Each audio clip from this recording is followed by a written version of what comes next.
Good evening, everybody. This is my presentation on self-driving cars with a highlight to the company Tesla and also the economic impact of autonomous vehicles as a whole. I don't think quite as many people understand, I sure didn't before I researched this topic, just how far technology has advanced in getting us to where vehicles can become fully autonomous. It's referred to as level 4, where there is no safety driver in place. It is just a vehicle run by computers and machines. I didn't realize that these vehicles actually existed on the roads with us today, and they do, and that is something that we're going to visit later in this presentation. Let's take a look at our discussion topics. The first one, autonomous driving. When did it all begin? So we're kind of going to go through the history a little bit. When did this technology start being developed and why? And then the second bullet point, we're going to take a quick look at Tesla leading the way for electric vehicles. And then the impact on U.S. jobs if vehicles become fully autonomous. So some of the key companies we're going to take a look at: Uber, Lyft, the trucking industry as a whole, and taxi services. These are all jobs that employ a lot of people right now. And with 100% integration into AVs, that's going to be a lot of jobless folks out there, and that's going to affect the overall U.S. unemployment rate pretty drastically. Will this technology improve our lives or create obstructions? And then finally, who is to gain from these technological advancements? Timeline of AV development. Back in 2009, the Google self-driving car project is started. So Silicon Valley, they took the problem of U.S. driver deaths caused by driver error, into account, and they said, we should really start developing a technology that would um, uh, create, something that would be a lot safer, basically for U.S. drivers. There would not be a need for human interaction because human interaction was causing a lot of, it does cause a lot of issues, especially with drunk driving, driving under the influence. They said, let's create something that's going to mitigate that a little bit. In 2012, more than 300,000 miles are driven with test drivers present. And then testing moved to city streets. So at this point in time, the autonomous vehicles, they were moving completely on their own, but there was a human in the driver's seat ready to take over in case anything went awry. 2015, world's first self-driven ride on public roads, fully autonomous with no safety driver. There was a pretty cool video on Waymo's website. I believe it's their CEO. He's riding in the back seat with the window down, and there's nobody else in the vehicle. It's pretty incredible. And then 2016, the Google self-driving project becomes Waymo. And then Waymo adds the Chrysler Pacifica L4 vehicles to their fleet that serves the Phoenix residents right now.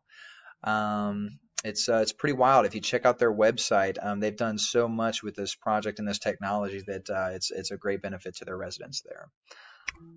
And then slide 4, we're going to take a look at the Tesla electric semi-truck. Now, you're not going to be able to hear audio with this because I haven't paid for the Premiere subscription, but we're only going to look at this for about 30 seconds. So Tesla actually has an electric semi-truck. There it is.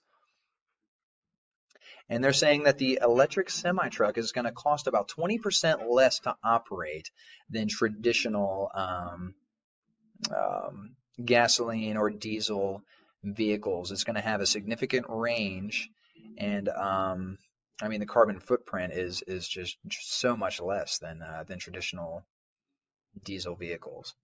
Much quieter, streamlined. The technology, it's meant to cut through the air. It's not meant to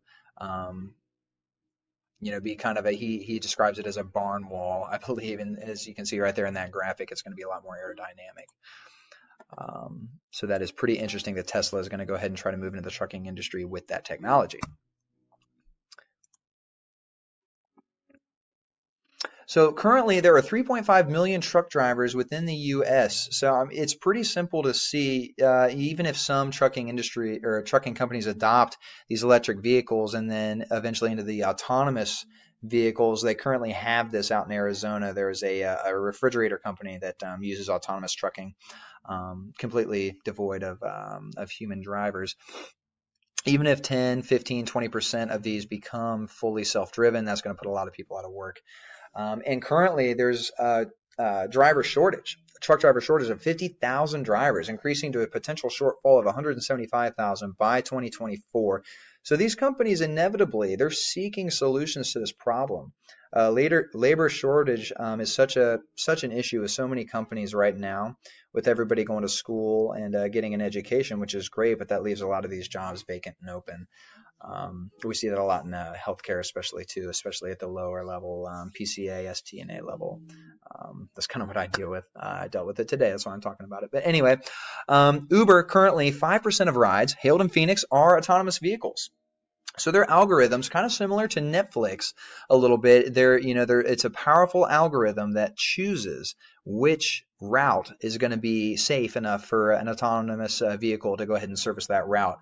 And then Uber anticipates over the next 10 to 15 years that they're going to be able to completely perfect this algorithm, and then most major cities will have AVs in them ready to go. And then automation in general, 6% of jobs could be automated over the next 5 years. Deloitte is saying that 39% of legal sector jobs could be eliminated over the next 10.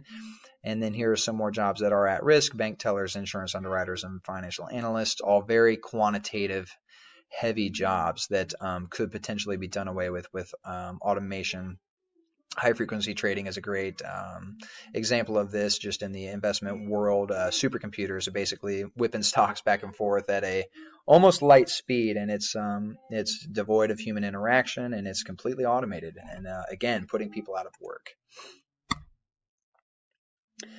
Here's a graphic that shows heavy and tractor trailer truck drivers per metro area. So even if this statistic, 6% effect on employment over the next 10 years with automation, I personally think that's going to be a lot higher.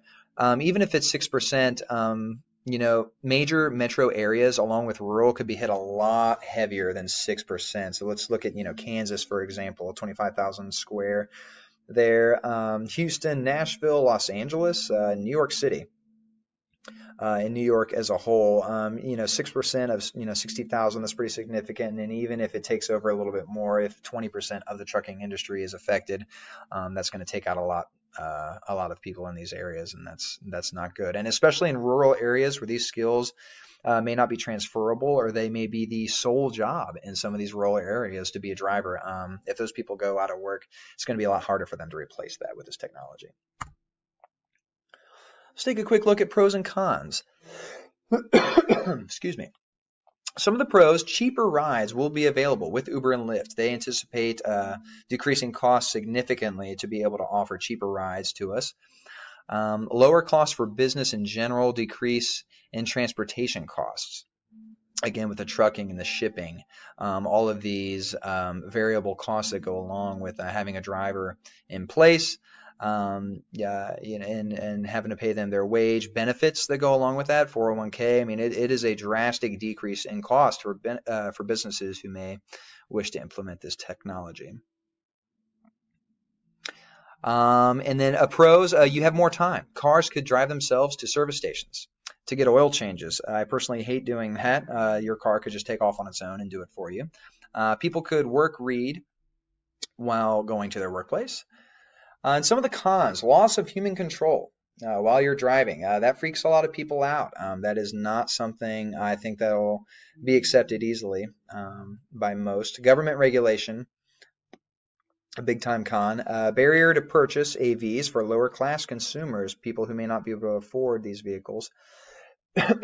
Resistance to new technology, and integration onto public roads with non-AV vehicles. How are these vehicles going to communicate if half of them are doing it with a computer themselves, similar to phones or apps, recognizing each other with similar software, but if a human is driving the vehicle, what sort of communication paths are those vehicles going to share?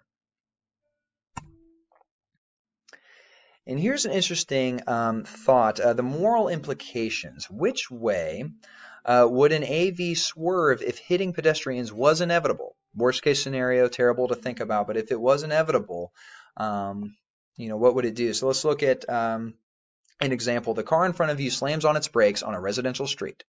If your car swerves to the right, it will hit 2 people, but if it swerves to the left, it will hit 3.